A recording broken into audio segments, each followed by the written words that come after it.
ভাইয়েরা, যারা এখনো দুবাই আসার স্বপ্ন দেখছো, ভালো করে শোনো। আজ আমি কথা বলছি আলেমকো কোম্পানি নিয়ে। আমি নিজেই এই কোম্পানিতে কাজ করি ইলেকট্রিশিয়ান হিসেবে। বাইরে থেকে এই কোম্পানি দেখতে বড়, কিন্তু ভেতরের অবস্থা একদম ভিন্ন। প্রথমে বেতন শুনে অবাক হবে। আলেমকোর মতো বড় কোম্পানি ইলেকট্রিশিয়ানকে দেয় মাত্র 1180। অথচ সবাই বলে এখানে বেতন ভালো। দ্বিতীয়ত ওভারটাইম। এখানে ওভারটাইম করতে হবে দিনরাত, কিন্তু সেই হিসেব মতো টাকা আসে না। অনেক সময় 10 থেকে 12 ঘন্টা কাজের পরও টাকা কেটে নেয়। ক্যাম্পে এক রুমে 6 থেকে 8 জন থাকে। গালাগালি কেউ করে না, তবে থাকার জায়গা সংকীর্ণ।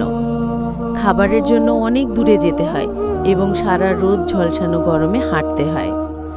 লিফটের জন্য অনেক লাইন দিতে হয়, আর যদি দেরি হয় তাহলে 4 জন চেঁচিয়ে সবাইকে ডেকে ফেলে।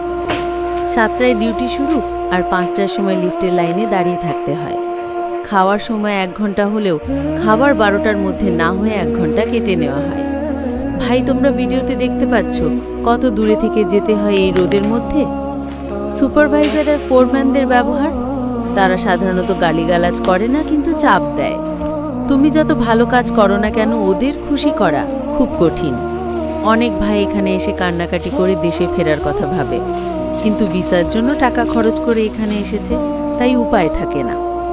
যারা এখনো বাংলাদেশ, ইন্ডিয়া বা পাকিস্তানে বসে আছো, ভালো কোম্পানি দেখে আসো।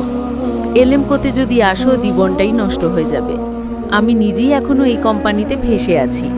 সবার উদ্দেশ্যে বলছি, এই ভিডিওটা শেয়ার করো, যেন আর কোনো ভাই আমার মতো ভুল না করে।